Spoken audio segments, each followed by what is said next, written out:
Bonjour à toutes et tous, bienvenue sur First Print, votre podcast comics préféré. Vous aviez pas mal de questions, on y a répondu, mais comme vous aviez beaucoup de questions, on a dû scinder ce podcast en deux parties.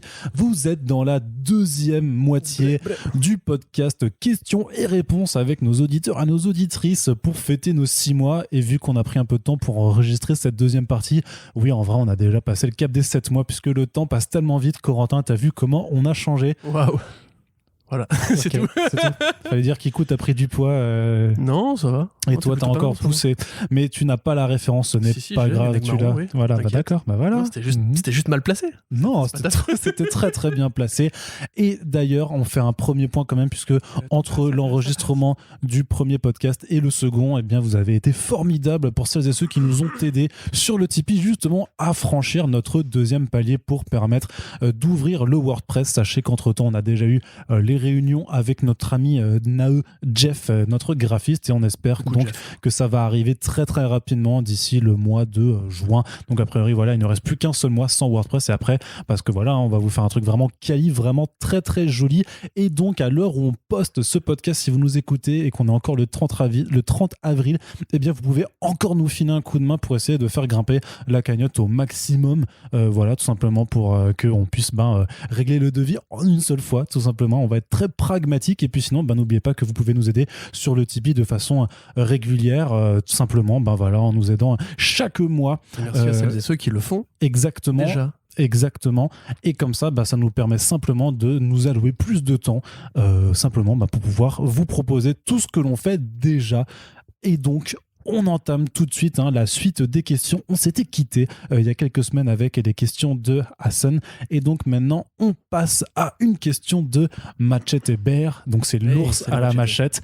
C'est assez particulier comme concept. Donc c'est dans les Pyrénées, il y a un ours comme ça qui se balade avec une machette. De Shirtless Bear Fighter. Tout à fait. C'est un peu son arch-némésis, clairement. Et ils se combattront à la fin dans un duel où la mort sera la seule issue. Exactement. Tout simplement. T'as déjà spoilé la fin, Corentin, ce n'est pas très très gentil. J'ai pas dit qu'il gagnerait. C'est vrai. Alors, Machete Bear, qu'est-ce qu'il a comme question? Eh bien, je vais te le dire, Corentin, je vais la lire. Il nous dit donc, bien que vous en ayez parlé une fois de manière assez évasive des First Print Awards ou autres appellations plus recherchées, sont-ils envisageables avec éventuellement un jury composé de vous, certains de vos anciens collègues de Comics Blog, voire même certains de vos actuels concurrents de podcast? Corentin, qu'as-tu à répondre à cette question? C'est une bonne idée, effectivement. Bon, après, c'est un truc qu'on avait un peu lancé en l'air à l'époque où j'avais fait les Comics Blog Awards sur mon compte Twitter, un truc vraiment qui m'avait occupé toute une journée à rien foutre au ciné. Je pense que c'est une bonne idée dans l'absolu. Après, effectivement, si on n'est que deux, ça risque de tourner vite en rond, parce qu'Arnaud et moi, on a quand même on est souvent assez d'accord. En fait, l'idée, c'est que si tu fais des First Print Awards, tu fais participer la communauté pour le vote, et par contre nous on sera un petit peu les autres, comme pour les Oscars, ce genre de choses quoi. Voilà, on sera des guests aussi en costume, avec un EPAP sur Twitch, tu vois, très bien présenté, et en conclusion de la soirée, le striptease bien entendu, puisque c'est un peu ce que les gens veulent, je crois. En fait tu cherches juste une excuse pour faire un striptease. C'est complètement ça. Mais du coup je trouve que c'est plutôt une bonne idée. En l'occurrence évidemment ce serait bien qu'on ait un input, tu sais, comme l'Académie qui sélectionne des œuvres et qui après propose aux gens de voter, par exemple, serait pour être une bonne idée. Il faut faire un Google Form, tout simplement. Il faudrait que les gens ne soient pas au courant de qui est déjà en tête, tu vois, si on fait des sondages, par exemple, parce que si les résultats sont déjà visibles, ça gâche la surprise. Mais non, parce que dans le Google Form, en fait, tu peux simplement leur demander de répondre et les résultats ne se voient pas après. Habile, okay. Je crois, cool. Nos amis de Comics Outcast le font chaque année, et il n'y a pas de fuite des résultats à chaque fois. Mais du coup, c'est une bonne idée, nous allons y penser. Oui. Peut-être pour la fin d'année. Mais dans ce cas, il faut juste, et je te le dis de toi à moi, il faut qu'on pense à le préparer assez rapidement, puisque le temps file et qu'il faut qu'on soit à jour, notamment sur pas mal de choses, pour pouvoir après vous proposer la sélection qui soit la plus fidèle possible et la plus intègre par rapport à ce qu'on aura effectivement lu et regardé, ou même à trouver justement des catégories rigolotes pour aller avec l'esprit de ce podcast quand même, puisque le hashtag Arnaud Rigolo, c'est un petit peu sa marque de fabrique quand même. On proposait aussi aux éditeurs d'acheter des résultats en avance. Oui. Il faudra quand même qu'on se mette d'accord sur le montant des chèques et tout. Voilà, c'est ça. Donc il va y avoir de la négo, donc ça va prendre du temps. À coup de chèque de 10 000 €, je pense qu'on devrait s'en sortir. Moi, juste 10 balles, ça me va. C'est vrai aussi. À coup de kebab. Donc, vous voyez, amis éditeurs, nous sommes très corruptibles, hein, comme vous pouvez l'entendre. Oui. Il suffit d'un grec et on y va. Non, mais voilà, donc avec des guests et tout ça. Par contre, je pense que vraiment l'esprit du podcast, ça reste le nôtre. Donc, je veux dire, chacun, il y a souvent tous les collègues qui font des podcasts et tout ça font leur propre cérémonie. Donc, je suis pas sûr qu'il faille vouloir le mutualiser forcément, parce que chacun vient écouter un petit peu l'esprit dont il a envie. Mais par contre, c'est vrai que dans la mesure où on peut faire une cérémonie, essayer de faire ça plus ou moins en live, avoir des invités qui viennent, tout ça, c'est clairement quelque chose de chouette à faire. Donc, la réponse est plutôt oui. On vous le promet pas, mais on a clairement envie de le faire, et à chaque fois, on se retrouve en fait un peu à trop en retard et on l'a jamais fait pour le moment, mais c'est quelque chose effectivement qui nous amuserait beaucoup. Tu sais, je pense à un truc dans les cérémonies comme les Oscars ou quoi, il y a souvent un numéro musical. Oui.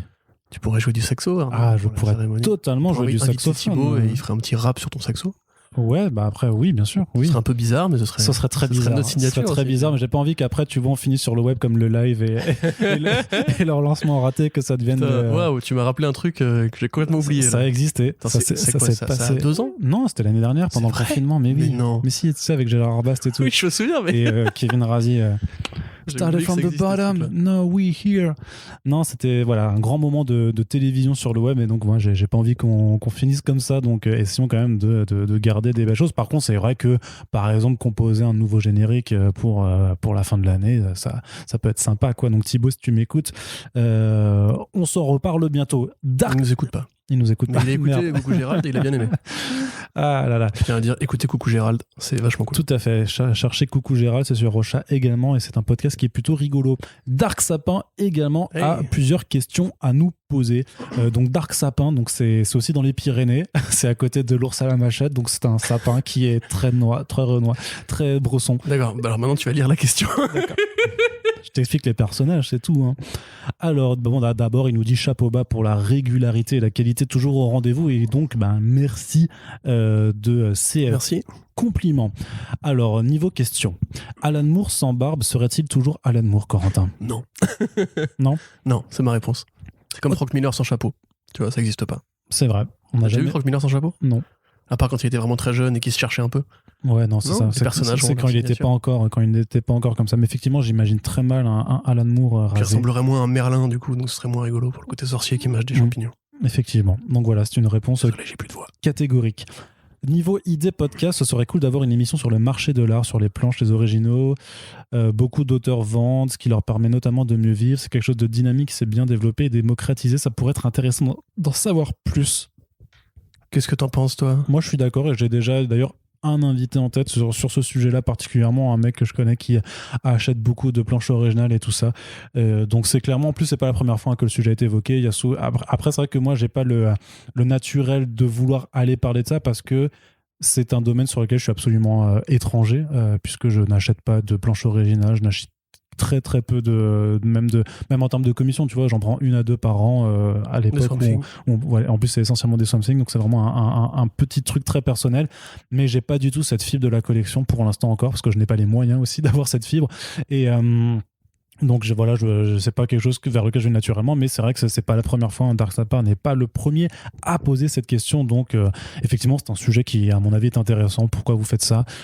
Qu'est-ce qui vous plaît en premier lieu ? Qu'est-ce que vous en faites ? Est-ce que vous les affichez ou pas ? Est-ce que c'est quelque chose que vous revendez ? Il y a pas mal de petites choses. Est-ce que vous allez franchir le cap du NFT aussi, hein, aussi c'est ce genre de truc. On parle du NFT dans ce podcast. Non, mais par personne je pense que si tu fais un croisement statistique entre les gens qui kiffent les NFT et les gens qui écoutent First Print, ça se croise pas, justement, tu vois, je ne crois pas. Pour l'instant. Et sinon, mais remarque, on a récupéré plein de nouveaux lecteurs récemment. C'est vrai, ils nous ont fait NFT de France. C'est le principe du hate, du hate reading, quoi. C'est regardez, Corentin, il a écrit plein de conneries sur je suis sûr que l'article n'aurait pas été autant lu sans ça. Hein. Ah, mais merci oui. Du coup pour le clic de haine. Tout à fait. Donc oui, c'est prévu aussi. Voilà. De toute façon, c'est vrai qu'à chaque fois que vous posez la question, est-ce qu'il y a ça de prévu en podcast, la réponse sera généralement oui, mais vous comprenez bien qu'en sortant 15 épisodes par mois, c'est déjà beaucoup d'occupation. Donc voilà, il y a des choses qui vont se faire naturellement. On vous l'a déjà dit aussi, on est là pour durer. Donc il y a... Cela dit, c'est vrai que j'y pense maintenant en t'écoutant parler. Un omnibus justement sur la question de l'art, entre guillemets, et des comics, ça pourrait être intéressant, tu sais, par rapport au côté conservation du patrimoine, par rapport aux rééditions des classiques, etc. Et puis même par rapport au côté, il y a des artistes qui sont exposés en galerie. Et il y a donc Alex là... Ross, par exemple, ou moi, Sandman, Dave McKean, voilà, tout à fait, qui après lui a même bifurqué hors des comics pour faire que de l'art pictural. Donc ça pourrait être un truc qui serait intéressant à creuser. Regardez, ce qui vient de se passer là, c'est quand le Corentin a une idée. et pas beaucoup de voix pour l'exprimer, mais j'espère que vous m'aiderez dans les commentaires. C'est assez sensationnel. Ça lui arrive pas souvent, mais quand ça arrive, à chaque fois, c'est très pertinent. Alors, il y a un Google Doc avec toutes mes idées qu'on n'a pas encore mis en chantier. Et figurez-vous qu'elles sont nombreuses. Oui, mais elles sont pas aussi bonnes que celles que tu viens d'avoir en direct avec nous, Corentin. Donc, savourons un petit peu ce genre de moment. Alors, une autre question, toujours de Dark Sapin, qui avait plein de questions. Arnaud, peux-tu en dire un peu plus sur ton expérience sur l'accompagnement de l'animé Invincible ? Alors, qu'est-ce que je pourrais dire là-dessus ? Mais il y aura un podcast là-dessus, non ? Un podcast, bah non, personne n'a voulu m'interroger sur mon expérience de travail. Alors, donc, c'est comment de créer des noms de personnages pour Invincible ? Non, bah justement, la grosse facilité du travail là-dessus, c'est que Invincible était déjà édité en comics donc chez Delcourt. Donc, vous avez justement un numéro de l'Omnibus Invincible avec Thierry Mornay, qui est le directeur éditorial de Delcourt de la branche comics. Donc, en fait, il y avait une traduction française qui était déjà faite, qui a été faite par Edmond Touriol, qui est le traducteur de Robert Kirkman en France. Ouais. Et du coup, j'avais juste à surtout vérifier que les noms des personnages soient toujours utilisés vraiment sensu stricto, tel qu'il était déjà dans les comics. Voilà, c'était ma bible de travail. Hein. Alors, en plus, fort heureusement, Delcourt avait sorti des intégrales, donc j'ai pu vraiment me reposer là-dessus. Et donc ça a été vraiment la majorité du travail. Il y avait quelques ajustements, notamment sur parfois des changements de sexe de certains personnages, de voir si du coup si on les mettait en version française ou pas. Et parfois il y avait même par contre des mentions de personnages qui n'étaient pas forcément présents dans les comics, et du coup là c'était vraiment est-ce que je traduis ou pas, ou est-ce que je les laisse en anglais. Il y avait des questions de prononciation aussi, par exemple Cecil Stedman, en anglais c'est Cecil, et là il y avait, enfin c'est marrant parce que c'est vraiment des questions sur lesquelles moi je me posais même pas, enfin je m'interroge même pas quand je le lisais. Pour moi c'était Cecil Stedman clairement, mais c'est vrai qu'ils sont par exemple venus me demander de façon ponctuelle, de me dire une fois qu'il y avait vraiment la transcription du texte en VF qui avait été supervisée, vérifiée, qui me disaient mais alors juste par contre pour la prononciation, est-ce que tu vois ce genre de choses. Il y a même eu des questions avec Benoît c'était vraiment avec Benoît Dupac au final que j'ai changé le plus, qui me demandait sur les prononciations ou sur certains choix vocaux en fait, de savoir s'il prenait une même personne pour enfin deux personnes différentes pour un même rôle ou pas, par rapport à ce qui était comme dans Stargirl par exemple, voilà, mais surtout non, même par rapport à Robot, vu qu'il y a un changement important pour lui qui arrive dans la première saison. Là, j'ai terminé la série moi en VO, c'est plus Quinto qui le double ensuite. Mais alors j'ai pu, il me semble que c'est pas les mêmes qui le doublent, mais par contre pour la VF, on a gardé Adrien Anton pour faire les deux voix en tout cas. Okay. C'était ce qui est curieux parce qu'en plus normalement il devrait avoir la voix de je vais pas spoiler, c'est ça. On en parlera quand on fera le débrief. On en parlera, mais voilà, il y avait plein de petites choses en fait. Dans l'ensemble, c'était relativement facile parce qu'il y avait déjà une base de travail très solide sur laquelle s'appuyer.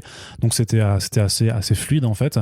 Voilà, ce qui était juste parfois il y avait un peu des rushs justement en fait par rapport au fait que tu reçois le texte, t'as je sais pas 3 jours pour faire la relecture, faire les allers-retours avec toutes les personnes impliquées, et ensuite ils enregistrent. Donc parfois c'était un petit peu speed, surtout qu'il y avait des retours de dernière minute et que l'enregistrement était le lendemain. Mais dans l'ensemble voilà, c'était assez chouette à faire de toute façon. Donc voilà un petit peu le retour que je peux vous faire, et j'appelle bien sûr tous les médias qui voudraient en parler. N'hésitez pas, voilà, je sais pas, non mais c'est voilà, ça intéresse personne, mais c'est pas grave. Moi je suis content. Mais si, moi ça m'intéresse. Moi je suis content. Avez-vous parfois ça m'intéresse. Autre question. On est 2 en France. Ça suffit en fait. Mais oui. Ça suffit. Il faut que ce soit un intérêt sincère qui vaudra plus que l'intérêt factice de millions de gens. Exactement. Je préfère... Parce qu'ils sont nombreux qu'ils auraient changé. Voilà, exactement. Ça c'était dans Bernard Werber quand il écrivait des bons bouquins. Et moi c'était Jésus, du coup. Mais c'est pas grave. Ouais. Écoute, chacun ses référents. Autre question encore, avez-vous parfois des éditeurs un peu agacés lorsque vous critiquez négativement ou sans joie particulière une œuvre parue chez eux ? Bah non, les éditeurs eux-mêmes... c'est vrai qu'on a cette chance-là, nous, dans le comics, d'avoir des éditeurs qui sont conscients déjà quand ils éditent des trucs qui sont pas forcément extraordinaires. même s'ils n'ont pas forcément le droit de le dire, évidemment. C'est ça. Du coup, voilà, ils sont un petit peu obligés de vendre leur truc parce que, comme vous le savez, on en a déjà parlé, il y a des accords de licence, particulièrement pour les super-héros, entre les deux plus grosses maisons, qui fait qu'ils sont obligés d'éditer certains trucs. Après, il y a aussi des choix de qu'est-ce qu'ils va vendre par rapport à ce qu'ils ont vraiment envie d'éditer, la qualité qu'ils ont envie de mettre en avant, mais qui va peut-être être moins commercialement rentable. Moi, j'ai jamais eu de retour négatif.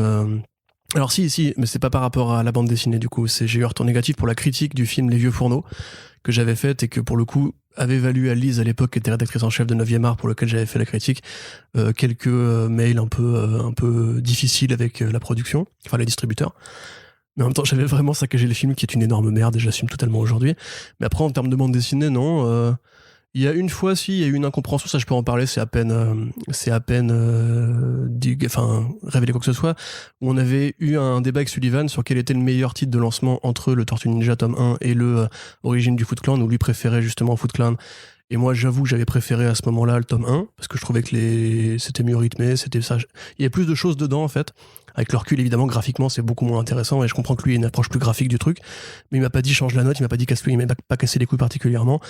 Donc en fait, parfois il y a des incompréhensions ou même juste simplement des opinions différentes, mais on n'a jamais reçu de pression particulière. Bah non. Ça n'a jamais créé de friction, on s'est jamais vraiment engueulé. Après, c'est un tout petit milieu, tout le monde se connaît, tout le monde s'apprécie, je pense, un plus ou moins. A priori, non, on n'est pas du tout dans le business justement du rap ou quoi, où il peut y avoir justement des vraies tensions quand tu donnes une note ou quand tu dis du mal d'un album, etc. Après, j'imagine que si on commençait à chier sur une politique éditoriale d'un même éditeur pendant des mois dans nos news, dans nos reviews, tout ça, j'imagine que leur propension à nous envoyer des services presse sera peut-être amoindrie, quoi.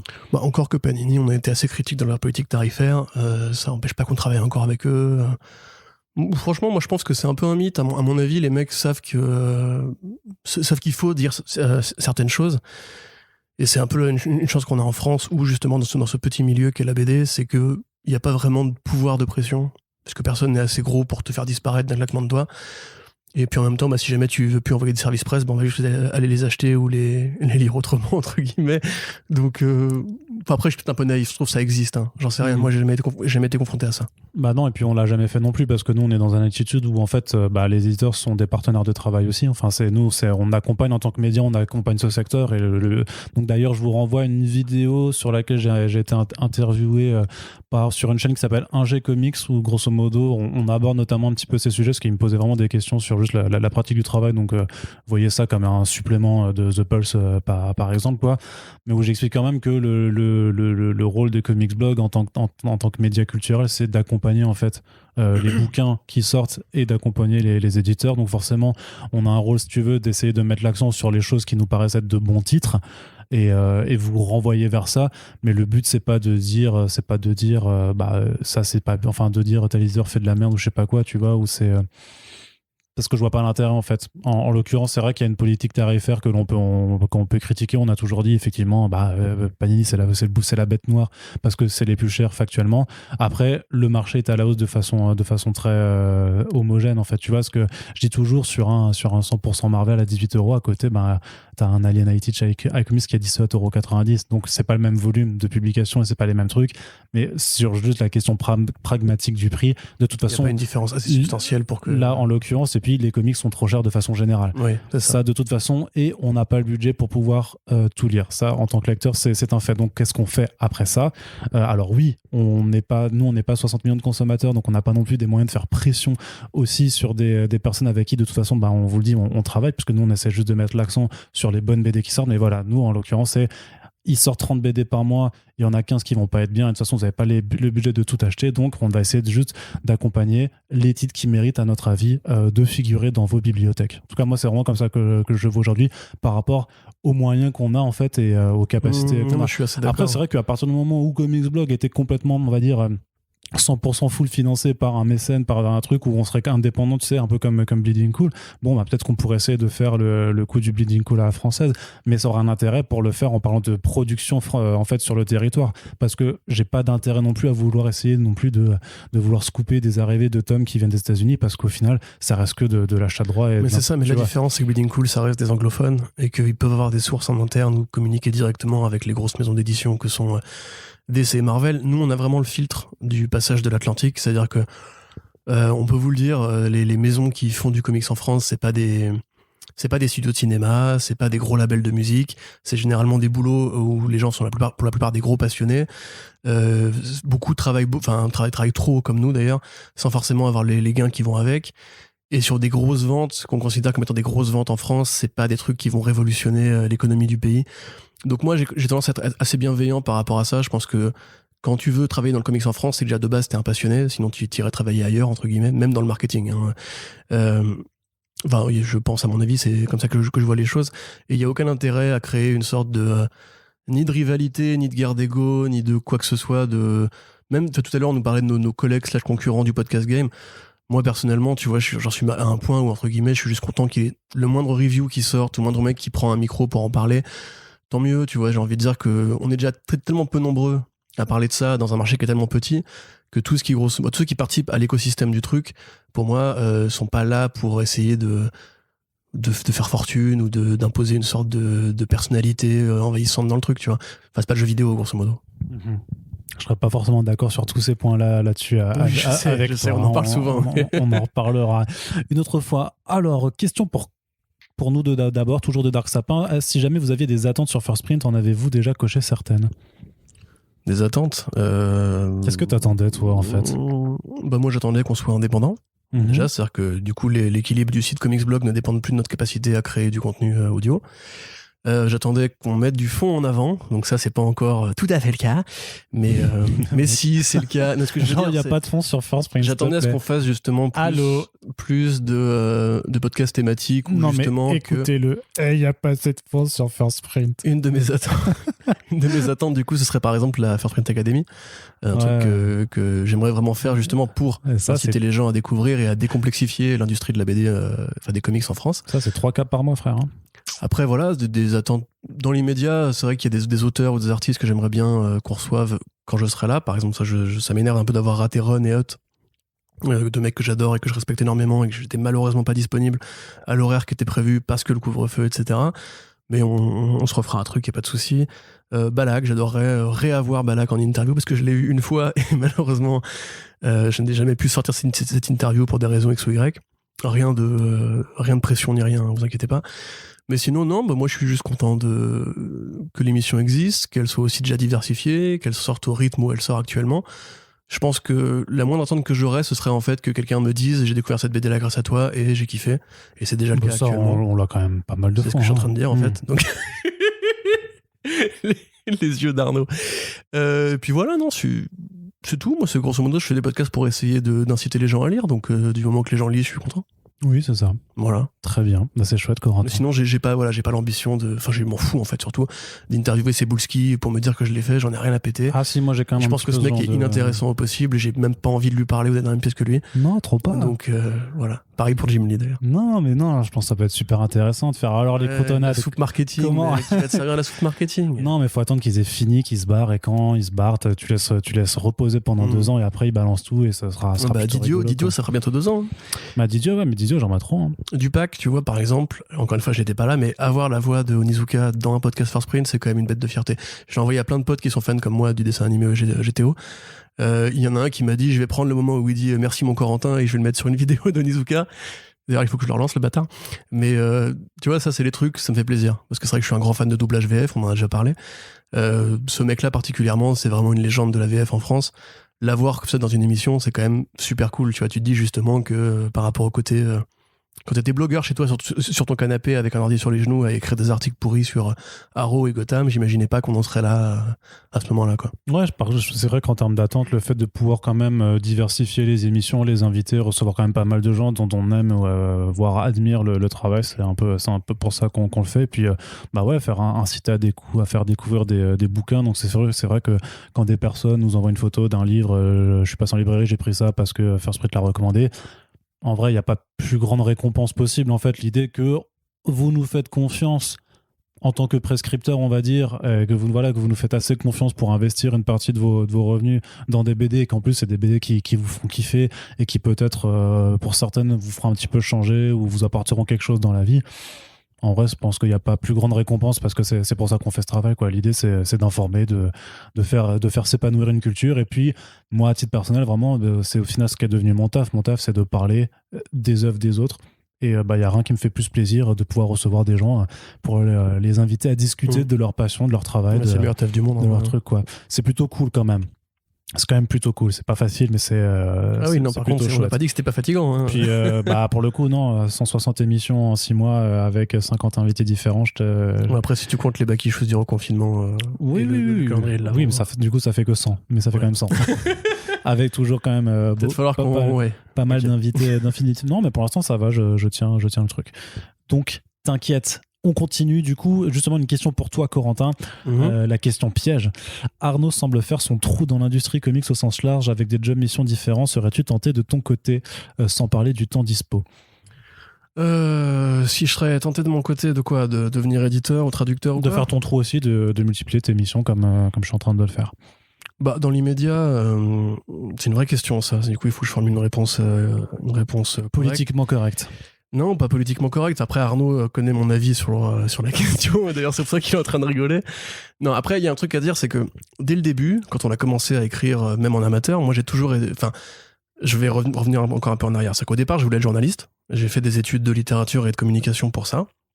Mais j'ai vu, en fait, que le métier commençait à se déliter, que la presse culture en France, c'était un secteur qui était un peu bouché.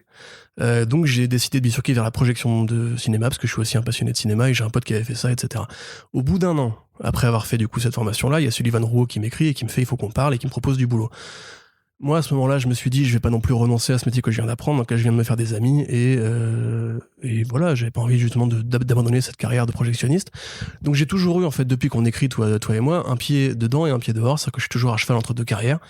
Ce qui fait que, contrairement à Arnaud, j'ai pas eu cette vie de bureau où tu parles directement aux éditeurs, où tu vas aux événements organisés par les éditeurs, où tu peux être là à toutes les conventions, etc. Parce que j'ai une autre vie, entre guillemets, pro à côté. Et comme Arnaud est rédacteur chef en plus, il a pu interagir directement avec la plupart des boîtes qui font du comics en France. Du coup, ils le connaissent, ils savent ce qu'il sait faire, ils savent ce qu'il peut faire. Moi, on me connaît à travers l'écran et à travers le podcast, mais c'est tout. C'est vrai que j'ai pas forcément le savoir-être, on va dire, pour me vendre en général. C'est vrai qu'à la limite, ça m'intéresserait de traduire, par exemple. J'aurais bien être traducteur. Mais je me vois pas, moi, déjà me sentir légitime pour aller voir une boîte et lui faire voilà, j'ai fait 1 an de langue étrangère et je sais à peu près écrire, etc. Engagez-moi, tu vois. Déjà parce que ce serait pas correct pour les mecs qui font ça professionnellement et qui ont vraiment étudié et appris ça au fil de leur carrière, quelle qu'elle soit. Mais surtout parce que, en fait, je sais pas me vendre, tout simplement. Moi, j'ai pas ce côté... hey, allô, t'as quoi en ce moment? Est-ce que tu peux me dépanner sur un truc et tout? C'est pas du tout comme ça que j'ai appris à travailler. Moi, en général, toujours, c'est le boulot qui m'a trouvé. Tu vois, c'est le cinéma, on m'a proposé du taf. On m'a proposé même plusieurs tafs à l'époque. C'est Sullivan qui est venu me chercher pour travailler sur Comics Blog. Ah, pareil, hein. Voilà, pour Comigas, pareil, c'est toi qui me l'as fait tomber dans les pattes. Donc, d'ordinaire, j'ai pas l'habitude de chercher du boulot et je saurais même pas comment m'y prendre. Après, voilà, si quelqu'un veut travailler avec moi, si un éditeur me dit j'aime bien ce que tu fais ou ce que tu dis, viens, j'ai des trucs à t'offrir, je dirais oui, évidemment. Mais dans l'immédiat, parce que justement, je suis toujours à cheval entre deux réalités, celle du cinéma, de l'exploitation, de la distribution, de la technique, en fait, et celle de l'art pictural, séquentiel, etc. J'ai du mal à me projeter, on va dire, dans l'avenir, même si je comprends bien que la finalité logique, c'est de travailler directement dans l'édition, parce que c'est ce qui réunit toutes les passions que j'ai vis-à-vis de la BD. Mais là, tout de suite, j'ai envie de dire qu'effectivement, les journées sont déjà assez longues comme ça, que j'ai déjà pas le temps de faire tout ce que j'ai à faire pour le site ou pour le podcast. Vous avez dû le remarquer, je suis pas là à toutes les émissions Super Friends, je suis pas là tout le temps, grosso modo. Quelque part, j'ai la chance aussi d'avoir un ami qui justement est bien implanté et qui un jour pourra m'ouvrir des portes, parce que du coup, on est très népotistes entre nous. Mais voilà, non, dans l'immédiat, je suis pas spécialement... comment dirais-je? Je dirais que, tu vois, je suis à l'ombre de Arnaud. Tu vois, c'est-à-dire, grosso modo, Arnaud, c'est le mec qui justement fait son trou, c'est la voix du comics en France, comme on dit, etc. Absolument pas. Bien sûr que si. Absolument pas. C'est justement ce mec qui commence à gravir les échelons, et moi, justement, je suis plutôt derrière lui, tu vois, genre, je suis dans l'ombre de son travail. Mais tu vois, on est bien. C'est-à-dire que j'ai un petit cocktail, il y a un petit vent frais, l'air bémol, tu vois, on est plutôt pas mal. Et je sais que le soleil va finir par tourner, donc pour l'instant, je me dis, pas de pression. Tant que j'écris et que je peux parler de ce que j'aime, ça me va. Et peu importe la structure, si demain j'arrête d'écrire des critiques pour écrire des éditos en début de bouquin ou des préfaces, ça m'ira tout autant, tu vois. Donc oui, je serais tenté, mais j'ai pas forcément besoin dans l'immédiat de le faire. De toute façon, la vie est encore longue, hein, clairement. Ah oui, attends, j'ai que 30 ans cette année, moi. C'est vrai. C'est vrai, tu n'as que 30 ans cette année, Corentin. Et une autre question, je crois que c'est la dernière, de Dark Sapin. Avez-vous parfois l'impression de tourner en rond dans votre taf pour First Print ou l'industrie comics? Vos rencontres et autres continuent de rendre votre taf passionnant et sans cesse renouvelé? Alors ça dépend des échelles. Je suis vraiment désolé, j'ai une voix affreuse aujourd'hui. En fait, t'as toujours une voix affreuse. On est juste mais là, très, très poli de pas te le dire. Elle est très cassée là. Particulièrement pour les adaptations. On en parlait d'ailleurs juste hier. J'en ai marre des adaptations de comics. J'en peux plus en fait. Vraiment, je suis fatigué. Il y a le trailer de Sweet Tooth qui est tombé. Effectivement, j'ai réagi avec une passivité monumentale par rapport à une BD que j'aime beaucoup.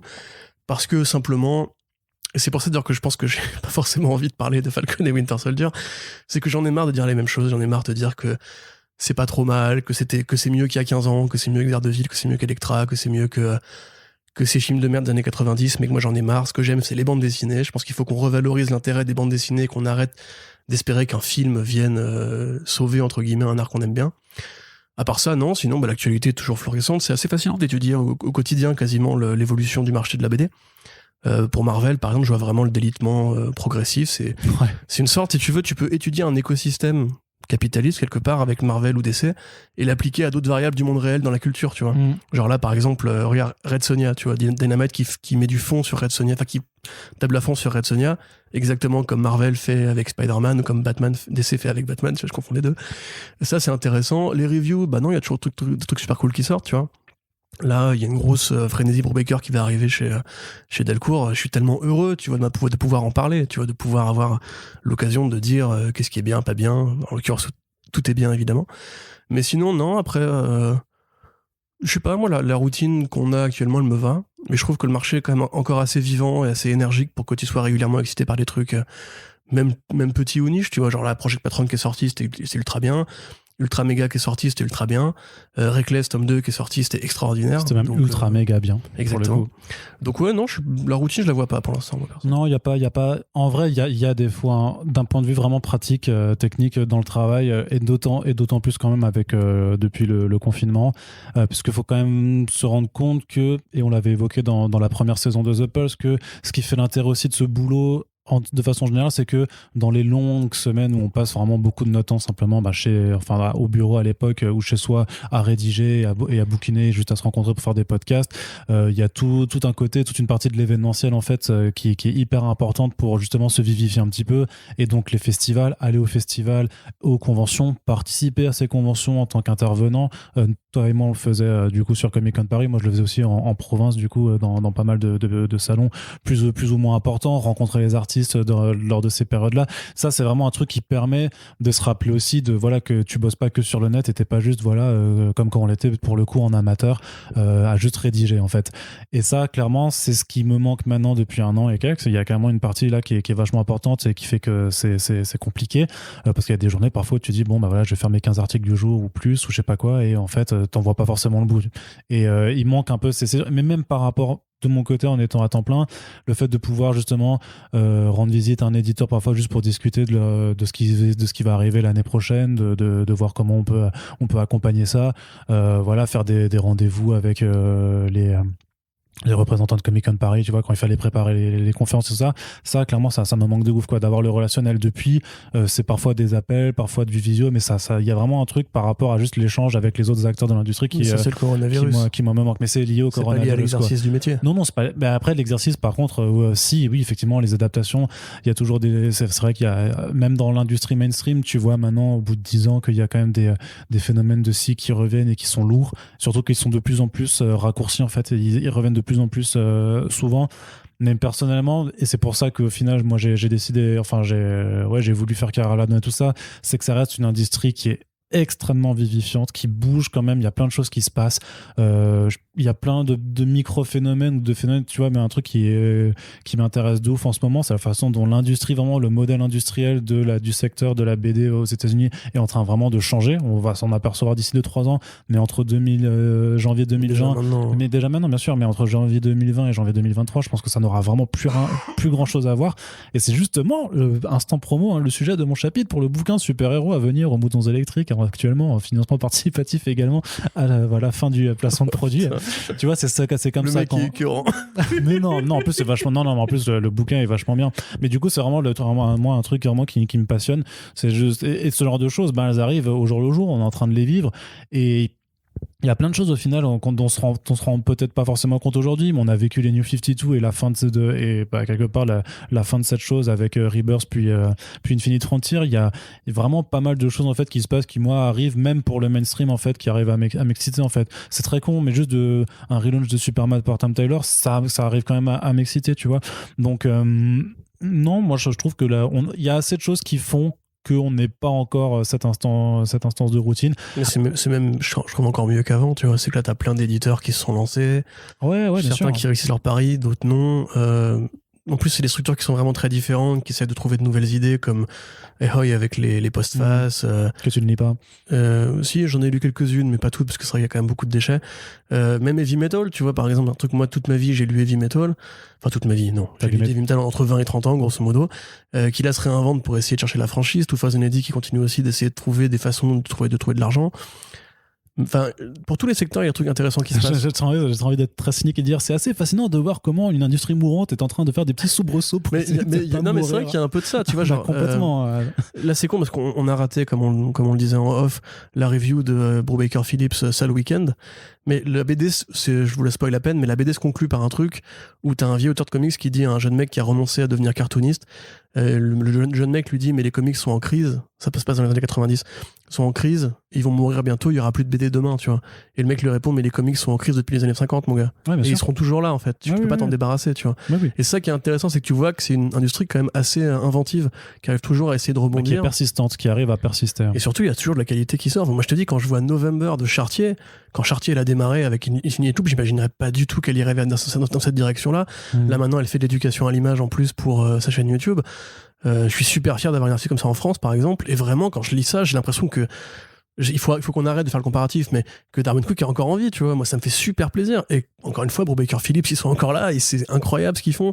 Morrison qui revient de temps en temps. Enfin, il y a vraiment des truques qui se passent qui sont super cool, quoi. Il y a des trucs tous les mois qui permettent vraiment de s'extasier. En ce moment, par exemple, tu vois, c'est clair que je me dis, on est en train on a l'impression d'être obsessionnel, mais ultra méga de James Aaron ou le Orphan and the Five Beasts de James Tocco, ça m'a donné envie de prendre au format papier des single issues, alors que j'avais quand même arrêté pendant quelques années de faire ça. Et là, il y a quand même des trucs où je me dis, ouais, mais en fait, j'ai envie d'aller au comic shop, j'ai envie d'aller prendre mon fascicule et de pas l'avoir, voilà, vraiment d'être. Regarde les tortues.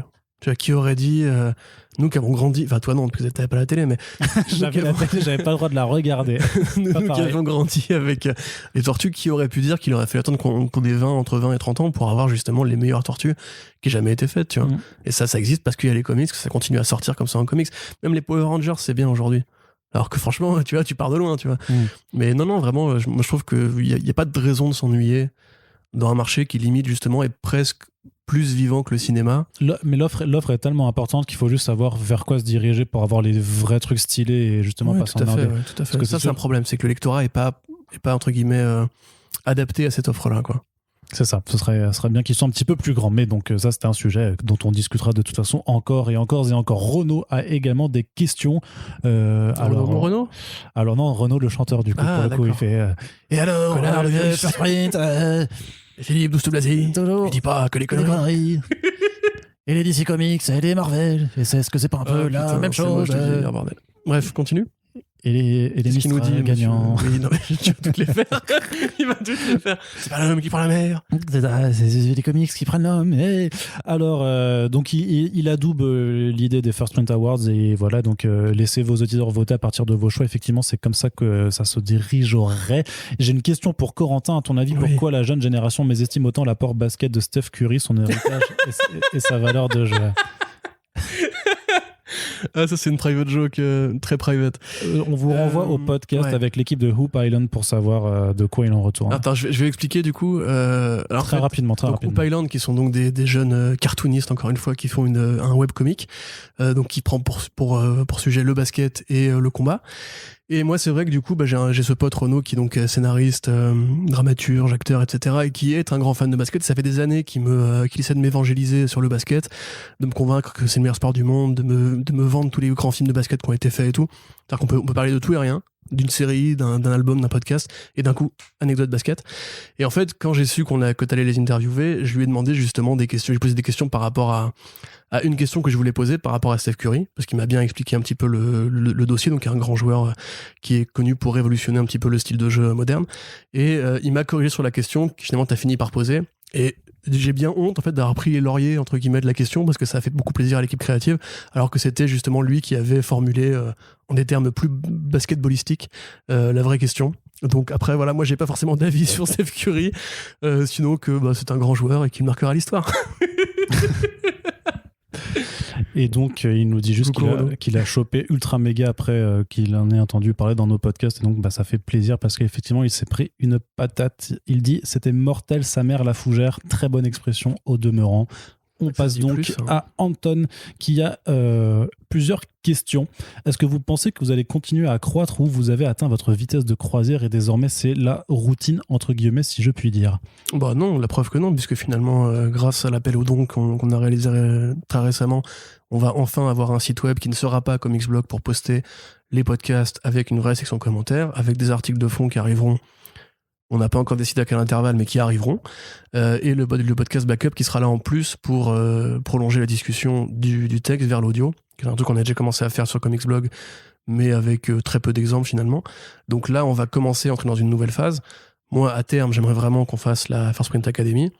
Après, en termes d'auditeurs, je pense que ça finira par croître parce que tout simplement... Ça croît. Ça croît, voilà. J'allais dire, ça ne s'est jamais arrêté de croître, entre guillemets. Ça croît doucement, mais voilà, c'est sûr qu'on a des envies, enfin moi notamment... Ça fait moins d'un an en même temps. Oui, ça fait 6 mois, 7 mois qu'on s'est créé. Alors, on n'est pas parti de rien parce qu'on a récupéré forcément une bonne partie des gens qui nous écoutaient déjà depuis 2 ans sur Comicsblog. Hein, ça, y a pas photo. Mais... C'est vrai que moi, personnellement, j'aimerais que ça croisse un peu plus vite, parce que j'ai aussi cette impression, effectivement, hein, c'est normal d'avoir une sorte de plafond de verre, parce que on s'aperçoit que les gens nous écoutent et sont assidus, mais ils sont pas forcément énormément à venir en plus chaque mois. Alors est-ce que c'est, mais en même temps, j'ai envie de dire si la totalité, tu vois, le truc c'est que la totalité des lecteurs de comics en France, on va dire, tu sais, c'est je sais pas, c'est les 6%, c'est ces fameux 6%, on va dire, par rapport au marché total de la BD. Je vois que les plus gros groupes de fans de comics sur Facebook, c'est 6000 personnes. Je sais, il y a quand même une bonne moyenne à 1300-1400 personnes qui nous écoutent plutôt régulièrement. À partir de ce moment-là, est-ce que c'est pas déjà le pourcentage des lecteurs réguliers qui écoutent du podcast, tu vois? Donc effectivement, est-ce qu'on arrive à plus démocratiser ça? Donc ça va dépendre toujours du secteur comics, est-ce qu'il va réussir un petit peu à augmenter? Pas sûr, c'est pas forcément ce que les indicateurs nous donnent. Est-ce que les gens qui écoutent est-ce que le podcast va encore plus se démocratiser?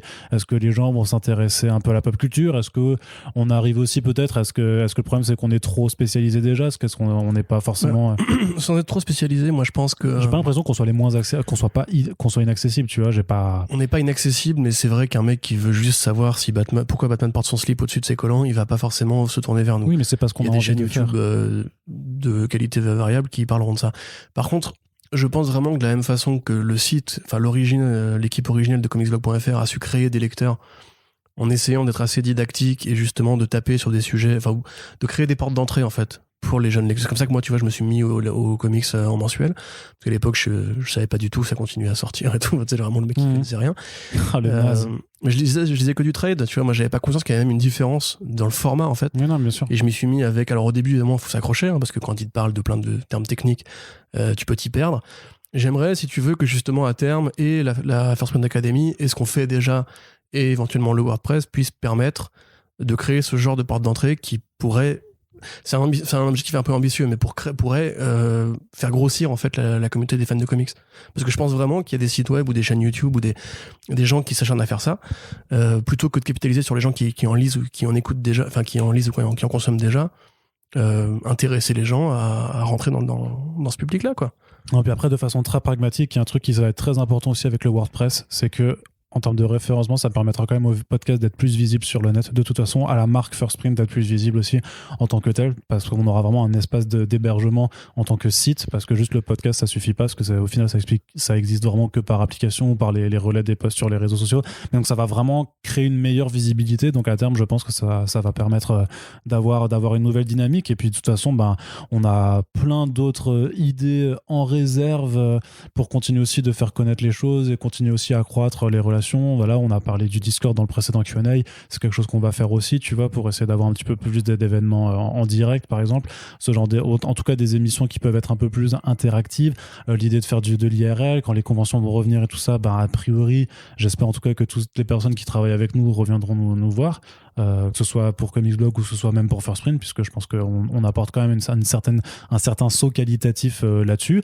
Et donc voilà, c'est vrai qu'il y a une vitesse, c'est vrai qu'on peut avoir cette impression effectivement de vitesse de croisière, mais après moi j'ai surtout pas envie d'avoir une routine, clairement pas, parce que pour moi la routine c'est un peu l'ennui, et pourtant on sort des podcasts avec plein d'invités différents sur plein de sujets différents, et je pense que si les gens sont curieux, je trouve que quand même chaque mois il y a quand même pas mal de choses à creuser, dans ce sens, c'est quand même, tu dis la routine c'est l'ennui, les Baki Shows ils sortent régulièrement, c'est un format qui est routinier, mais c'est les BD qui font le contenu du podcast. Oui, c'est ça. Non, mais ce que je veux dire, et puis vraiment sans vouloir faire preuve de fausse modestie et tout ça, mais dans le paysage podcast comics, qui d'autre produit autant, avec autant d'invités différents, sur autant de trucs différents et tout ça? Je suis désolé, je pense qu'il y a quand même quelque chose qu'on apporte qui a un intérêt et qui fait qu'on ne s'ennuie pas. En tout cas, j'ose espérer que si les gens continuent d'écouter chaque épisode, c'est qu'ils y trouvent quelque chose et qu'ils ne se font pas chier.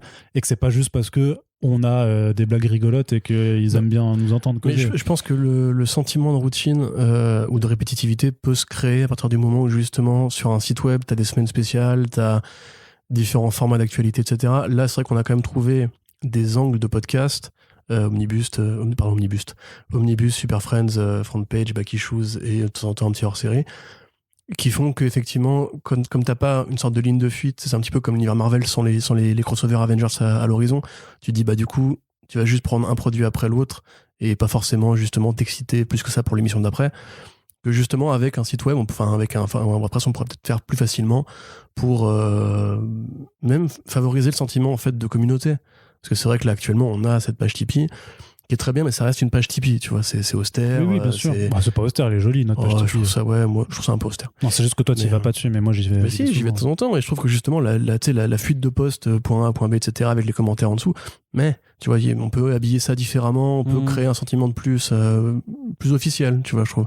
Oui, non, mais c'est sûr, mais pour l'instant, c'était juste une solution de repli. Mais voilà, la preuve même qu'on fasse ce Q&A il y a 6 mois, qu'on réussisse à passer des nouvelles étapes, faut se dire que ça arrivera ponctuellement. On laissera pas passer une période de 6 mois sans qu'il se passe rien d'important pour je pense qu'on pourrait tenir un bloc de la rédac aussi sur le First Print. Ça, pour le coup, c'est plus pour les news Tipeee, pour le coup, pour vraiment les news privées, mais qui deviendront vraiment privées, tu vois, pour vraiment remercier les gens qui nous soutiennent ce genre de choses à mettre en place. Ensuite, question sur les comics cette fois-ci, est-ce que les ongoing ont encore du sens pour vous quand on voit le bordel de la continuité, le prix des singles qui augmente, 80 ans de backstories qui est devenu un fardeau pour tout le monde? Ne serait-il pas le temps de juste faire comme le Black Label, des récits auto-contenus qui sont cohérents entre eux, qui sont à chaque fois des portes d'entrée? Non, je suis pas du tout d'accord. À mon avis, il faut pas confondre l'outil et la façon dont les utilisateurs s'en servent. Les éditeurs s'en servent. Putain, je suis fatigué. Tu prends les différentes séries Thor de Jason Aaron, ça a un intérêt crucial à être fait en ongoing. C'est très perméable. Tu peux rentrer dedans sans avoir jamais lu de Thor. Tu vas juste éventuellement avoir besoin d'une page wiki pour un personnage ou deux, mais c'est généralement très facile de rentrer dedans. Au contraire, moi, je trouve qu'on manque d'ongoing, en fait, particulièrement en indé. Parce qu'il n'y a plus en fait cette recherche des longs formats. Parce qu'il y a trop de formats courts, trop de mini-séries. Alors tu peux avoir une saison 1, une saison 2. Il y a plein de séries qui fonctionnent comme ça. Mais Walking Dead ou Invincible, c'est des trucs qui sont faits pour être lus en ongoing, par exemple. Parce que c'est tellement long, ça couvre tellement d'années, de personnages. C'est une saga familiale en fait. Enfin, c'est même 2 sagas familiales qu'il faut que ça soit fait en ongoing. Et chez DC et Marvel, enfin chez les super-héros en général, chez les personnages qui se passent de main en main, ça a un intérêt à avoir une évolution. Tu vois, c'est parce que c'était justement des personnages qui étaient foutus en ongoing que, par exemple, quand Miller a récupéré Batman, il a récupéré le Batman de Neil Adams et Denny O'Neil. Et s'il avait pas fait ça, s'il avait juste dit « je fais mon truc dans mon coin », comme il a fait plus tard après avec DKR, il aurait peut-être pu se dire « je vais faire un truc totalement différent, qui n'aura rien à voir avec cette continuité-là, etc. » Encore que l'exemple soit pas forcément très bon. Prenons plutôt Daredevil. Tu vois, Daredevil, il a quand même dû composer avec ce qui avait été fait avant lui et se le réapproprier, etc. Ce qui participe au processus transformatif du super-héros. Pour moi, non, c'est une bonne chose, les ongoing, parce que justement, il y a en fait cette deuxième vie qui est l'album, où là, pour le coup, le mec qui n'a pas envie de lire tous les mois du single peut choper un arc de scénaristique qui est perméable ou cohérent et le lire juste individuellement. Ça, il faut évidemment que ça continue. Mais le problème, en fait, c'est pas la continuité, c'est la façon dont les éditeurs gèrent la continuité. c'est ça. C'est que tu prends le Spider-Man de Nick Spencer, par exemple. C'est un bordel monstrueux. Parce qu'il piétine ce qui a été fait avant lui par Dan Slott, mais il reprend des éléments de l'ancienne continuité de Straz. Déjà, ça sert à rien. Enfin, c'est pas ça sert à rien, c'est un processus sélectif. Donc déjà, tu te dis, j'ai quand même lu pendant 10 ans Spider-Man, et du coup, ça sert plus à rien. Mais le truc, c'est que c'est son droit en tant qu'auteur de faire ça. Tom King l'a fait également aussi avec Batman, tu vois, il a fait son propre rapport au Chevalier Noir. C'est pas lui qui écrit la série Spider-Man, et Tom King, c'est Nick Lowe qui lui dit, va par là. Bien sûr, mais Tom King s'est couché sur les travaux de Snyder, tu vois. Non, mais tout à fait. Et pendant que lui continue, justement, ce qui fait que la série peut être perméable. Mais ce que je veux dire, c'est que si tu veux la continuité, quand elle est utilisée à des fins, grosso modo, soit fanservicien, soit effectivement, on va te déterrer un truc que tu aurais dû lire il y a 10 ans mais t'as oublié, ou quand elle se repose en fait sur un socle de lecteurs qui est très fidèle et qui effectivement peut rendre le truc un petit peu difficile, oui, c'est mal branlé. Mais là, actuellement, le problème, je trouve que c'est plutôt les relaunchs, justement. C'est cette quête des formats courts, des séries de 12 numéros, des maxi-séries qui durent 1 an, pour avoir un truc à publier pendant un événement éditorial X ou Y. C'est les tie-in, le problème. C'est les tie-in, le problème de l'industrie des super-héros. C'est les variant cover, le problème de l'industrie des super-héros. Les ongoing, en soi, quand DC est revenu aux ongoing avec Detective Comics, Action Comics, on était contents, tu vois. On se disait, putain, c'est trop bien, ils reviennent à la numérotation classique. C'est toujours bien, hein. Voilà, alors, c'est tout toujours n'est bien. pas bien, mais voilà, une fois que, quand même sur Wonder Woman, t'avais un très bon début de run par Greg Rucka, après c'est devenu pas bien, après c'était un petit peu mieux avec J. Willow Wilson, puis finalement, tu reprends un passage, quand tu vois Steve Orlando qui run, tu fais hop, non, genre, non, attends, je te lis pas, et puis paf, il y a Mariko Tamaki qui arrive dessus, et tu vas tester, et puis... Mais moi je pense qu'il faudrait peut-être justement une sorte de IMDB du comics qui te disent vraiment tu rentres à tel endroit. Ouais, mais c'est tellement... Tu vois, il y a Comic Book DB, oui, mais c'est pas pareil. Tu vois, parce que c'est vrai que là, du coup, quand tu dis à un mec, je veux commencer le Thor de Jerry Conway, heureusement, c'est un grand personnage et un grand auteur, donc tu sais à quel numéro le prendre, mais c'est moins bien, ça c'est moins clair que ça aujourd'hui, tu vois, on te dit pas... on fait pas une passe décisive en mode genre, voilà, va par là, et on te montrait genre une sorte de paragraphe récapitulatif pour te dire, voilà ce qui s'est passé, voilà ce que t'as besoin de comprendre pour rentrer là-dedans. C'est un peu le boulot des éditeurs ou des sites ou des en VF, ce genre en de VF choses. Et pas en single issue, ouais. Tu vois, grosso modo. Et ça, c'est un problème, je trouve. Mais à mon avis, non, l'industrie a marché comme ça pendant très longtemps et elle a bien survécu comme ça. Il n'y a pas eu de problème particulier. Et c'est fait partie des forces du comics, je trouve vraiment. C'est partie, en fait, c'est le seul critère différenciant vraiment par rapport au manga ou par rapport au franco-belge. Au franco-belge, il y a des ongoing, mais elles sont par album. Et généralement, c'est pas tome 1, tome 2, etc. Quand Tom et Jean-Henri reprennent Spirou, même juste, tu comprends qu'entre guillemets, c'est pas forcément gravissime de pas avoir lu ce qui a été fait avant. Oui. Pardon, Tintin, non mais Tintin Astérix, tu prends un album au pif, tu t'en branles d'avoir lu ceux d'avant. C'est ça, voilà. Tu t'en fous complètement. Torgal, c'est un peu plus nuancé. Torgal, il y a une continuité. Torgal, il y a une vraie continuité d'histoire, quoi. Mais regarde Batman No Man's Land, par exemple. C'est super intéressant parce que tu vois, c'est un événement où Gotham a été détruite dans Cataclysme, mais tu peux très bien ne pas lire Cataclysme et juste rentrer dans cet événement-là et te dire, bah voilà, c'est super parce que ça prend en compte tous les personnages, tout leur historique, mais si tu veux juste découvrir comme ça, en fait, c'est faisable. Tu vois, c'est pour ça que moi je trouve qu'on fait un faux procès en fait à la continuité. Non, mais ça a l'air effrayant vu de l'extérieur, mais si tu fais juste un minimum d'efforts pour t'intéresser... C'est comme une grande piscine. Tu sais pas nager, forcément, ça fait peur, c'est de la flotte, tu vois. Tu prends les bons brassards, tu te jettes dans le bain, tu flottes, et après tu nages. Et c'était comme ça. Mais après, moi je suis d'accord, par contre, on manque de maîtres nageurs. En fait. Oui, tout à fait. Qui mettent les bons brassards. ma métaphore, elle est nulle. Elle est super nulle. Non, en fait, tu serais arrêté à un manque de maître nageur, ça aurait été bien. Ouais. Mais t'as rajouté les brassards encore. Non, mais parce que ça sert à... Enfin, il faut des bons brassards. Clairement. Faut pas mettre des... Parce que le problème aux gens, je pense que tu vois, c'est qu'on leur met des brassards, mais des brassards en plomb. Donc en fait, tu sautes dedans, t'as l'impression de flotter, mais en fait, tu... J'ai une autre analogie. Vas-y. À une époque, tu sais, quand le jeu vidéo essayait de s'ouvrir au marché casual, comme on disait, tu vois. C'est nul. Il y avait justement... je me souviens par exemple une fois, il y avait Sébastien Abdelhamid et Kayane qui avaient été invités au Grand Journal et où le mec avait sorti une manette et dit regardez, il y a tellement de boutons, c'est compliqué, comment vous faites, etc. Et t'as envie de dire que ça a l'air ridicule et pédant et méprisant, etc., de la part des journalistes du grand public qui, en fait, savent très bien comment marche une manette. Mais du point de vue de Madame Michu, qui effectivement voit la manette et se dit mais c'est vrai qu'il y a quand même beaucoup de boutons, ça a l'air compliqué. Faut arrêter avec Madame Michu. Bon bah Madame Broussard. Mais pas forcément Madame, Monsieur Michu. Monsieur Broussard, très bien. Robert Broussard, son prénom. Mais tu vois, tu prends ces gens-là, effectivement, ça a l'air compliqué. En fait, le jeu vidéo, ça a l'air même effrayant parce que c'est violent et tout. Mais la presse jeu vidéo, elle est elle est 10 fois supérieure à la presse comics. T'as des youtubeurs qui sont là pour te montrer même comment on joue au jeu. Ils te font des let's play, ils te commentent le jeu en direct. T'as des rédacteurs web, t'as des podcasters, t'as des mecs qui font de la recherche sur l'histoire des trucs, etc. Le symbolisme, t'as des chaînes YouTube qui parlent de symbolisme dans le jeu vidéo. Et en fait, il y a plein de maîtres nageurs là, tu vois. Le problème, c'est qu'en fait, le comics, on est très peu nombreux à pouvoir expliquer correctement comment ça marche, en France en tout cas. Et du coup, les gens, effectivement, ils voient un tome 1, ils vont dedans, chez Panini par exemple, ils démarrent la série, ils font non, c'est pas un tome 1, il se passait des trucs avant, je comprends pas, c'est qui lui. Ça, après, ça relève des problèmes d'édition et de voir comment certains trucs arrivent en VF. Mais après, le vrai truc aussi, c'est que dans les maîtres nageurs sur le comics, t'as beaucoup de gens qui vont juste faire sur les cinoches, sur les séries télé, et qui, en fait, c'est le médium lui-même en tant que BD, en tant que planche de papier. Les personnes qui ont la plus grosse affluence et influence quelque part, c'est ceux qui vont vous parler que de cinéma. Alors parfois ils connaissent aussi, ils ont lu des BD, tout ça, mais c'est quand même pas du tout le sujet central. Mais surtout qu'ils ne parlent pas de BD dans ce cas-là, ils parlent de cinéma. C'est vrai que moi je dis qu'il faut qu'on revalorise l'art séquentiel en général et qu'on arrête de juste s'intéresser aux BD par le prisme des adaptations. Bah oui. Et d'ailleurs, j'adresse aussi ça aux équipes de marketing qui veulent faire de la promo sur des projets de séries ou de films adaptés de bande dessinée. Mais pensez aussi à interroger des éditeurs et traducteurs, des mecs qui connaissent les bandes dessinées et allez pas juste voir les youtubeurs comme Captain Popcorn ou Direndal ou quoi, qui, effectivement, ils font des recherches, ils savent de quoi ils parlent, c'est même probablement des lecteurs eux-mêmes, tu vois. Mais le problème, c'est que il y a des subtilités qu'il faut saisir, justement, et le fait de prendre des mecs qui viennent, je dis même pas nous, tu vois, je dis vraiment des mecs qui bossent au quotidien dans ce milieu-là, parce que c'est vraiment autre chose de maîtriser toute la continuité, toutes les subtilités, toute l'histoire. En fait, le problème, c'est que pour l'instant, clairement, l'attention est portée sur les personnes qui vont parler que de cinéma, ou alors d'avoir que ce genre de profil à grosse communauté, voilà. Alors qu'en fait, il faut faire coexister les choses. Tu peux faire une émission qui est intéressante si tu ramènes, voilà, un youtubeur à très grosse communauté, un Twitcher ou une Twitcheuse, machin, mais à côté, ramène le traducteur d'une BD, par exemple, tu vois. C'est clairement, il y a un problème dans les directions de marketing. C'est ça. Les mecs qui sont payés pour grosso modo te conseiller, ou même qui sont payés pour, par exemple, tu vois ce que t'as fait pour Invincible, c'était intéressant parce que justement, toi, t'es, entre guillemets, censé connaître ça.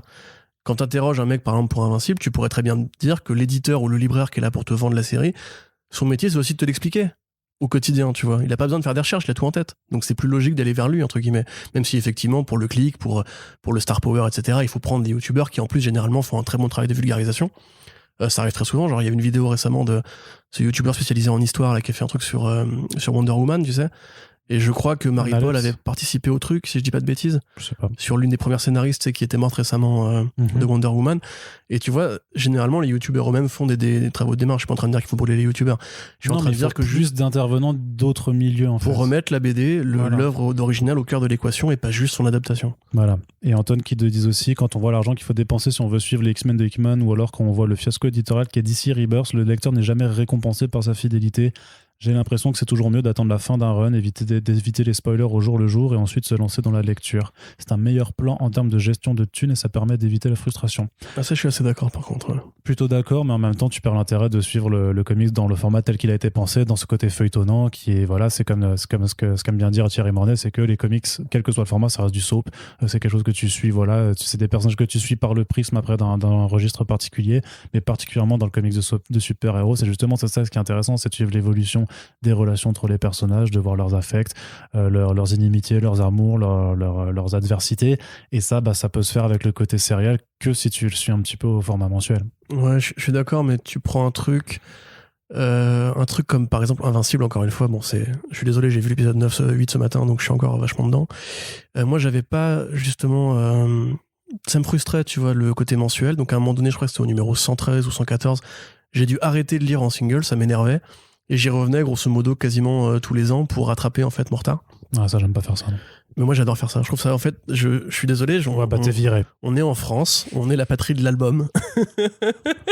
Oh, le mec me gonfle. Non, mais il peut y avoir un côté frustrant. Il y a des auteurs qui savent pas gérer le mensuel. Tu prends par exemple le début des New 52, rappelle-toi, tous les numéros se finissaient par un cliffhanger de fin. Mais c'est relou, ça, à un moment donné. Enfin, t'as envie de dire, tu peux juste, comme on fait Run et Hot sur Mutafukas 2 ou 3, tu t'arrêtes, paf, tu clôt le truc, tu vois. Et je pense que je préférerais, pour le coup, relire Mutafukas 86 en album. Parce que c'est comme ça que je préfère lire du Run, tu vois, par exemple. Oh, le traître! Du Run, excellent. Mais après, financièrement, il a aussi raison sur un truc, c'est que c'est vachement plus économique de lire de l'album que de lire du single. Hein. Ah, ça, oui, ça, y a pas Surtout maintenant que le single passe à $5 quasiment. 6. Voilà, quasiment communément. Les single issues à $6. Parce qu'on te laisse pas le choix en fait enfin ça me rend ouf. On te rajoute 10 pages, on te dit tu vois, tu les payes. Non, mais non, je t'ai dit sur The Joker, ils rajoutent rien, c'est juste qu'ils imposent en fait la couverture cartonnée, du coup ils t'imposent le dollar supplémentaire qui allait avec, alors qu'avant t'avais le choix. Et je suis vraiment, parce que je t'ai dit, je retourne acheter des singles de temps en temps et puis je regarde la qualité du papier, mais putain, c'est pas possible de payer $5 pour des comics avec le papier de cette qualité là, c'est papier transparent. Non, c'est pas tant qu'il soit transparent que plutôt tu sens que c'est fragile et qu'en un coup de vent ça se déchire. Non, mais de toute façon, faut plus lire cette série pourrie. Enfin... Et pour The Joker, elle est pas. Non, c'est de la merde. On va repartir là-dessus, ce genre de choses. L'ours à la machette revient. Il dit mon Dieu. Arnaud semble souvent perdre des paris contre Corentin en termes de grec, salade, tomate, oignon. La dette est-elle élevée? Putain, je sais pas d'une fois où t'as pas perdu un pari contre moi. J'ai gagné un pari sur le On n'avait rien parié. Le renommage de la série. Je t'ai absolument pas contesté. Réécoutez les podcasts. Hein. Je t'ai absolument pas. J'ai dit ouais, peut-être. Ouais, bah voilà. Peut-être. Donc t'étais quand même pas sûr. Moi, si tu veux qu'on parle de la date de sortie de Wonder Woman 84. Ouais, mais là, non, t'inquiète pas, il sortira en août. C'est logique. T'as misé sur le mauvais cheval là-dessus, c'est tout. Oui, donc. T'as préféré vraiment miser sur la mauvaise gestion de la pandémie par tout le monde et voilà. C'est vrai. J'ai été pessimiste et ça a payé. Ouais. Alors que moi, je suis plein d'espoir, tu vois. Non, la blague sur Arnaud qui me doit des Grecs, c'est qu'en fait, quand j'ai recommencé à écrire de la news sur CB avant d'avoir un contrat de pigiste qui ouvrait justement aux articles d'actualité, je lui disais, ok, je te dépanne, mais tu me rembourseras avec un kebab. Ce que Arnaud a fait. Et après, du coup, j'ai continué à le faire chier avec ça en mode, tu me dois un kebab par article. Sauf que ça ne marche plus. Ce qui ne l'a pas fait. Bah non. En fait, je tiens à toi en tant que personne aussi, donc je pense à ta santé et je ne voudrais pas que tu t'obstrues les veines avec du gras. Sauce blanche, non, poulet, c'est une viande maigre. Non, moi je te vois manger, c'est pas ce que tu fais, quoi. Tu prends pas la formule light en général. Donc, voilà, on va juste veiller à ce que tes artères ne soient pas trop bouchées par du kebab, du moins pas tout de suite. On continue donc, Anton est de retour déjà. Autre question, comment expliquez-vous les retards sur les comics? Depuis le temps, on devrait pouvoir avoir un agenda prévisionnel assez précis en fonction de chaque artiste. Quand on a vu les retards sur Three Jokers ou Doomsday Clock qui arrivent 1000 fois trop tard et qui flinguent le plan d'ensemble, comment est-ce possible d'en arriver là? Ça donne pas une image pro du tout et ça flingue les idées éditoriales. J'y connais rien là-dedans, mais j'aimerais en savoir plus si vous savez. Bah, en l'occurrence, les deux titres que tu cites, déjà, sont premièrement, particulièrement révélateurs de cette situation. Hein. Premièrement, c'est deux artistes qui sont très lents. Ils sont vraiment très lents. Gary Frank, les Unfabox, c'est des mecs, la qualité, ça se paye, quoi, on va dire. Et c'est vrai qu'ils ont un style qui est assez généreux pour que ça prenne du temps. Après, moi, je pense vraiment que dans les deux cas, il y a aussi le fait que Geoff Jones se soit un peu éloigné de la bande dessinée pour devenir scénariste de séries télé, producteur de séries télé, de cinéma. Et de films, ouais, voilà. Et que ça a pu jouer. Après, non, en général, les retards, c'est tout bête. Hein. Les scénaristes, tu vois, c'est compte le nombre de mots dans une BD, compte le nombre de cases éventuellement, le nombre de situations, etc. Bon, évidemment, les mecs doivent avoir un processus de réflexion avant d'écrire un scénario, mais tu peux écrire un scénario en une semaine. Voilà, tapante, tranquillou. Regarde Scott Snyder qui a plein de séries en ce moment, il les écrit au mois le mois. Alors qu'un artiste, même un artiste rapide, donc un mauvais en général, ça va souvent très bien ensemble, il peut pas dessiner un numéro de 24 à 30 pages en juste une semaine. En tout cas, s'il prend un week-end, c'est foutu. Donc il y en a qui ont des méthodes pour ça, pour aller plus vite. Il y en a d'autres qui juste assument que quand il lance un projet, le projet il aura du retard. C'est le cas pour Greg Smallwood par exemple, qui je crois l'avait même dit en interview. Il avait dit, moi maintenant je suis assez gros entre guillemets pour que les délais de publication soient plus un problème. Et il y a des artistes comme ça qui assument très bien qu'ils savent quand ça commence, mais ils savent pas quand ça va finir. Alors l'industrie essaie de trouver des solutions en proposant des numéros en avance, mais par exemple tu vois les Brian Hitch, qui est aussi un grand retardataire, c'est un mec, lui tu vois, il en a rien à foutre en fait, ça sort quand ça sort et c'est tout. Ouais, il est payé assez cher à la planche pour s'autoriser à rien foutre, quoi. Après il y a des artistes qui effectivement ont plus de marge de manœuvre, comme Philippe, mais c'est Franchement, ça va. Elle est pas mal. Elle est pas mal. Elle est pas mal. Elle est pas mal. Mais genre du coup, je suis fier. Non mais c'est dur de se faire valider par Corentin sur l'humour, donc c'est quand même plutôt cool. Mais c'était ironique, hein. J'ai pas validé du tout. C'était ironique. Elle était pas ouf du tout. Mais si, elle était super. Manœuvre comme Philippe. Ouais. Inédit. Origine. Incroyable. Top 2021 des vannes, clairement. Je suis trop fatigué là. Vas-y, continue. Donc, qu'est-ce que je disais? Ouais, c'est vrai que certains ont plus de marge de manœuvre, mais aussi, par contre, c'est vrai qu'il y a un problème, je pense, parfois. Juste d'un éditeur qui sait pas gérer la façon. Enfin, il y a des éditeurs qui rushent les choses, c'est-à-dire que parfois ils annoncent un projet, c'est sollicité tout ça, alors que l'artiste en question a même pas forcément dit oui. Tu veux dire Dan Didio? Non, pas Dan Didio forcément. Non, n'importe qui, ça peut arriver. Le Black Label quand même. Non, mais ça peut arriver avec regarde Sarah Pikeli sur le Spider-Man des Abrams. Ça a pris 30 plombes, ce truc. Là, pour le coup, je sais pas si c'est juste elle qui est en faute. Non, mais justement, c'est ce que je te dis aussi, mais ça dépend parce que faut savoir, les comics sont faits à l'avance. Normalement, quand un premier numéro est annoncé, t'as au moins 2 numéros qui doivent être déjà terminés. Sinon, il y a un risque que avec le rythme de publication mensuelle que ça ne passe pas. Et c'est pour ça que, à part avec des artistes qui arrivent sans problème à tenir le rythme mensuel, parce qu'ils sont assez bien payés pour ne se permettre que de faire ça, il y en a d'autres, faut savoir qu'ils ont plein d'autres fonctions à côté. Jason Fabok faisait des couvertures variantes à côté, et la couverture variante, je suis pas à la place de Jason, mais je crois savoir que je pense que Jason gagne plus de thunes en faisant juste 3 couvertures variantes par mois qu'un numéro par mois, clairement. Je pense que je peux te le confirmer. Et voilà, et de façon générale, c'est quand même un peu plus intéressant. Et qu'est-ce que je veux dire? Parfois, il y a des éditeurs qui, je pense, gèrent pas du tout le rapport la temporalité de leur projet et se disent c'est bon, on va le publier en mai, c'est bon, John, t'es prêt? Bah non, ouais, c'est pas grave, vas-y, tu vas être bon, on va le faire quand même. Et après, ça se retourne. C'est une mauvaise gestion éditoriale, clairement. Et c'est vrai que si à un moment tu veux faire un truc avec Greg Smallwood et avec ce genre d'artiste très précieux, très rare, ou Frank Avila, par exemple, tu vois, pour ne citer que lui, si tu veux publier ton premier numéro en juin 2022, tu lui demandes aujourd'hui, en avril 2021. Et encore. Mais ce qui est intéressant, là en l'occurrence pour Frank Avila, l'exemple que tu pourrais citer qui est le plus évident, c'est évidemment Afterlife with Archie. Ouais, mais le retard, il y a eu un abandon de poste. Le retard de 5 ans, c'est pas l'artiste, pour le coup, c'est le scénariste parce que et l'éditeur qui n'a rien à foutre. Oui, et puis la maison d'édition qui insiste pas. Après, il y a aussi les retards qui sont liés à des problèmes personnels. Je pense par exemple à The Seeds, où on sait que David Ara a des problèmes dans sa famille liés au coronavirus. Je pense à John Paul Leon, qui a eu un cancer, tout simplement. Kurt Busiek, qui lui-même a un empoisonnement au mercure. Il y a beaucoup d'artistes, c'est quoi dire, mais l'industrie est tellement large que statistiquement, tu vas avoir des problèmes de santé parce que le panel est assez large pour justement que des gens tombent malades, en fait. Oui. Et ça peut arriver assez régulièrement, malheureusement. C'est pareil pour... Et un accident aussi, tu tombes dans l'escalier, tu te pètes une jambe, ça arrive. C'est pareil pour Xerxes, qui a mis quand même super longtemps entre le moment où je crois qu'il a mis quasiment 10 ans, entre le moment où il a été annoncé et le moment où il est sorti. Battle Chasers. Il se trouve... Ouais, moi ça en l'occurrence, c'est pareil, abandon de poste. Hein.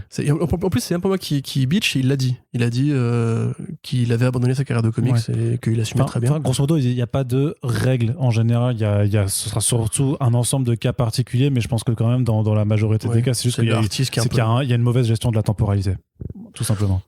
Moi, je dirais qu'il y a des artistes qui sont pas faits pour travailler en mensuel. Ah, mais ça aussi, ou qui ne le sont plus. Il y a une époque où ils étaient capables de le faire, mais c'est pour ça que je te disais, tu sais pourquoi Salvador Larroca est encore embauché, et sur plusieurs trucs à la chose, c'est que lui, il a un rythme de travail qui fait que tu peux l'avoir en mensuel. Et donc, tu l'emploies parce que, alors peut-être que aussi qu'il est pas trop cher, mais en tout cas, il tient les délais. Et les délais ou les deadlines, c'est quand même un peu le truc le plus important dans l'industrie quand tu fais du mensuel, hein, clairement. Il y a plein de gens qui s'en foutent. Enfin, pas qu'ils s'en foutent, parce que j'imagine que tous les éditeurs ont quand même un intérêt à publier quelque chose qui soit un minimum regardable. Mais parfois, quand tu vois certains trucs qui sont publiés, tu te doutes que si ça a été publié, c'est parce que ça tenait les deadlines. Il y avait une jolie couverture pour masquer le fait qu'à l'intérieur c'était moche, et on vendait quand même de. Young Justice tome 2, John Timms à la place de Patrick Gleason. Oui, mais John Timms, il y a des gens qui Gleason était fatigué. Hein. Oui, mais et Gleason. Non, personne n'a John Timms, arrête.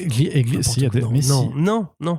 Même la daronne de John Timms, elle aime pas. J'ai vu des gens dire j'aime bien John Timms. Oui, non, c'est des bots. Je te le dirai en off qui exactement, mais voilà. Donc, respect à vous, il n'y a pas de problème. Mais il y a des gens, il y a des gens qui aiment John Romita Jr. aussi, il y a des gens qui aiment Rob Liefeld, il y a des gens qui aiment tout, Corentin. Il faut que tu te fasses une raison, même si ce ne sont pas tes goûts, tu n'as pas le monopole du bon goût. Une fois pour toutes, Corentin, il faut que tu l'acceptes, d'accord? Ce n'est pas grave. Après, je pense aussi aux retards qui sont liés à du désintérêt. Comme par exemple quand un artiste ou un auteur en a marre de sa BD et la laisse en plan. Quand c'est du creator owned, ouais. Ouais. Bah, ou soit c'est du désintérêt, ou alors juste que ça rapporte pas assez, du coup, bah, il faut faire quelque chose qui rapporte plus, c'est vrai. simplement. Ou parfois, t'es juste pris par la vie et par les succès d'autres choses et tout ça. Par exemple, quand j'ai commencé... Non, pas je disais quand j'ai commencé ma BD. Mais par exemple, tu vois, Daniel Warren Johnson, Space Mullet, c'est toujours inachevé.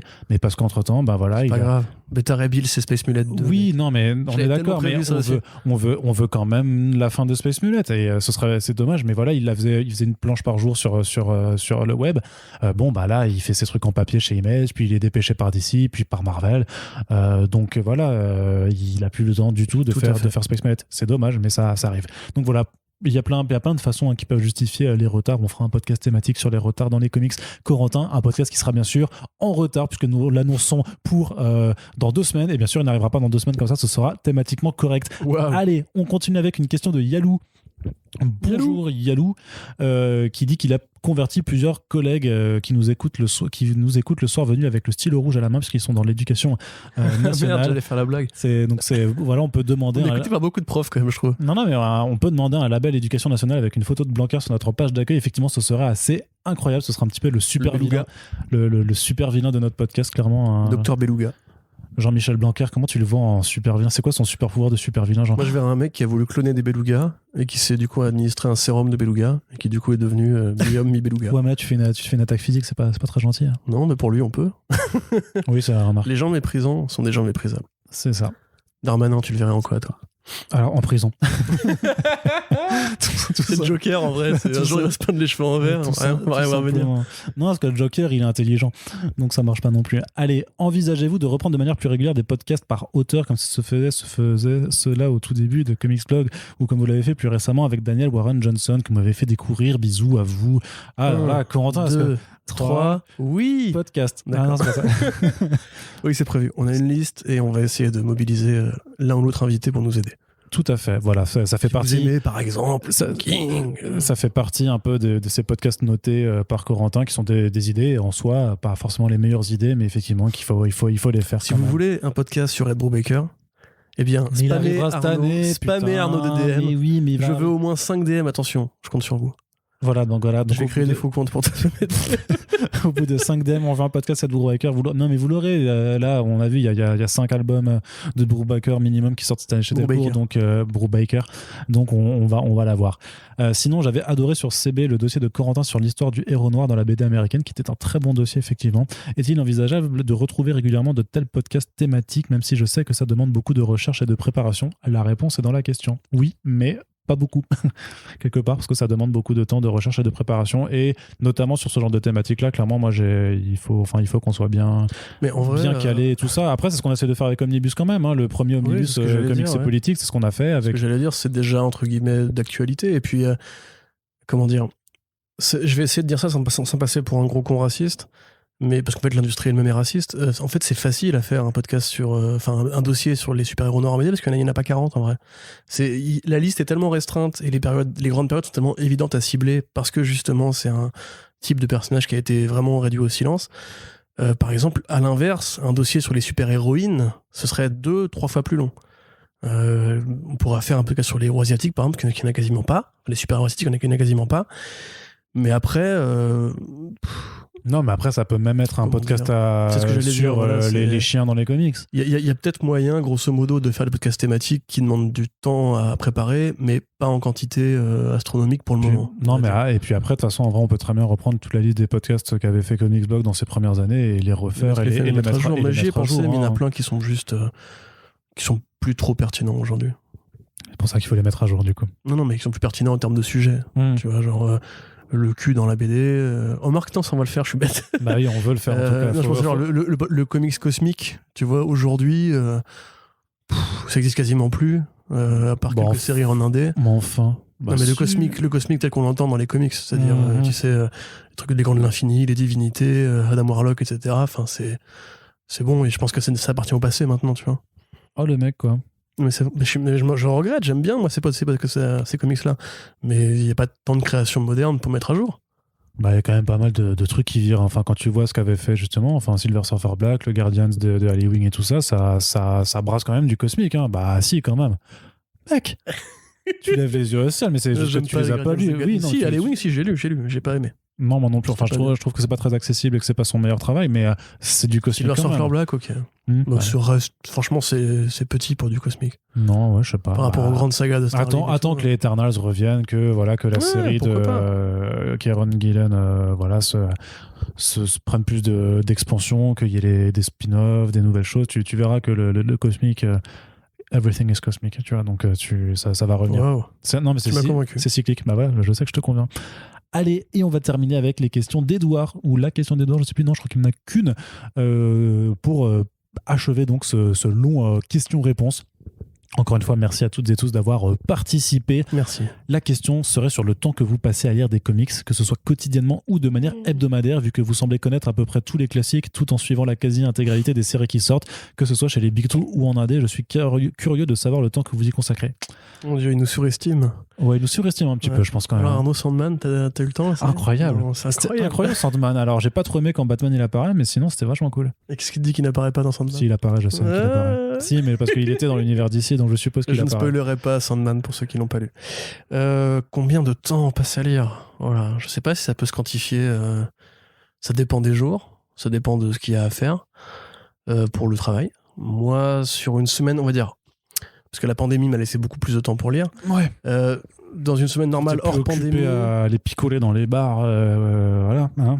On peut picoler et lire en même temps.